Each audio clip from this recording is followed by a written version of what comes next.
Je le dis souvent, pour apprécier le talent d'un auteur et pour enfin avoir le déclic et se dire, tel qu'on peut l'entendre ailleurs, ah lui il est génial, cet auteur est super, il faut absolument lire, c'est toujours compliqué. Il faut avoir ce déclic et il faut lire les bonnes choses pour avoir un avis sur ces auteurs qu'on aime ou qu'on a envie d'aimer. C'est le cas par exemple pour Jeff Lemire. Moi j'aimais bien Jeff Lemire sans plus. J'étais pas le plus grand fan jusqu'à que je lise évidemment Descender, dont je vous ai dit le plus grand bien, puisque Jeff Lemire sur les séries mainstream c'était pas quelque chose qui me plaisait. Je n'aimais pas qu'il soit quand il était trop contraint, par exemple sur les X-Men. Ces X-Men c'était sympa mais c'était pas fou quoi, il n'y avait pas de quoi se dire ah ouais cet auteur il est bon. Il y a plein d'auteurs comme ça, il faut avoir lire le bon truc pour se dire waouh lui il est bon, lui il est cool. Pareil pour Ramvi avec la série Layla Starr dont je vous ai parlé. Je n'avais pas d'avis définitif sur Ramvi. Pour moi je n'avais pas eu ce petit cœur qui bat, ce petit palpitant, cette passion pour cet auteur tant que je n'avais pas lu ce qu'il proposait. Eh bien c'est pareil pour pas mal d'auteurs. Je pense à Matt Fraction. Il a fallu que je lise November pour me dire waouh quel auteur. Eh bien aujourd'hui ça m'a fait pareil avec Simon Spurrier avec la série paru chez Dupuis. Eh ouais, Dupuis fait du comics, ça s'appelle Saison 200. Alors la bonne nouvelle c'est que c'est un grand format. La bonne nouvelle, c'est que c'est une intégrale et donc il y a tous les épisodes et que c'est une histoire plus que complète. L'édition est somptueuse.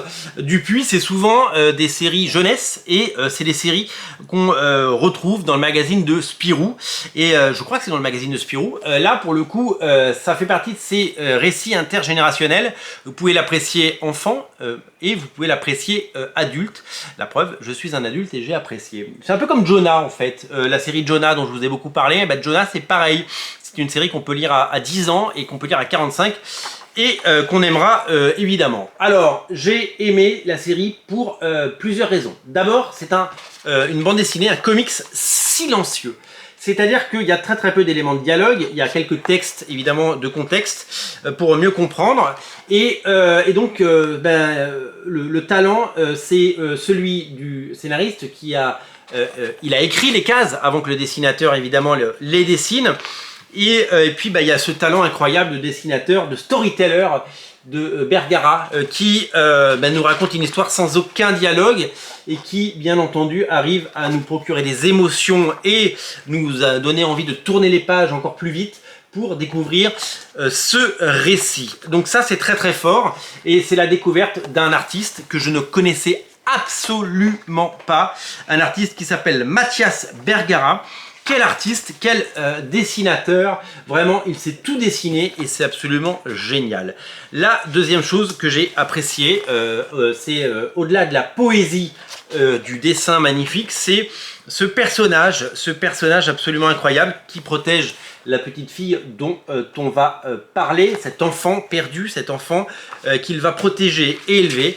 Je trouve que la représentation du colosse, du golem, de cette espèce de grand chevalier en armure, je vais essayer de ne pas vous spoiler après le premier arc, mais je vais revenir sur les premières pages où on découvre donc ce géant qui fait penser un petit peu à Calibretto, vous savez, dans la série Battle Chasers. C'est tout simplement fabuleux, c'est tout simplement génial. Je trouve que le personnage est grand, massif, puissant et il y a une véritable impression de force qui dénote un tout petit peu, mais avec la fragilité de l'enfant qu'il protège et c'est vraiment étonnant. On suit le destin d'une enfant qui ne parle pas, mais bon, en gros personne ne parle dans cette histoire, ou très peu. Qui va parcourir une sorte de chemin, de parcours. Au départ, on ne connaît pas grand-chose de leur histoire et elle est protégée par cette bête en armure qui la protège par tous les temps et qui va la voir grandir. Le sang de cet enfant provoque, vous allez le découvrir, des phénomènes particuliers. Et vous allez mettre l'accent et vous allez mettre le doigt et vous allez mettre le pied dans un engrenage absolument génial, dans un univers parfait et dans une bande dessinée dont vous allez dévorer, je vous le dis, les pages. Je vous montre pas trop les pages suivantes parce que j'ai pas trop vraiment envie de vous spoiler. Moi j'ai été happé par ce titre, je l'ai adoré, je l'ai lu d'une traite et j'ai absolument adoré. Ça fait partie de ces grands coups de cœur, de ces très belles découvertes. Bravo à Dupuis d'avoir édité ça, bravo à Simon Spurrier qui a écrit cette histoire, qu'il a pensé, qu'il a imaginé. Bravo à Mathias Bergara, le dessinateur.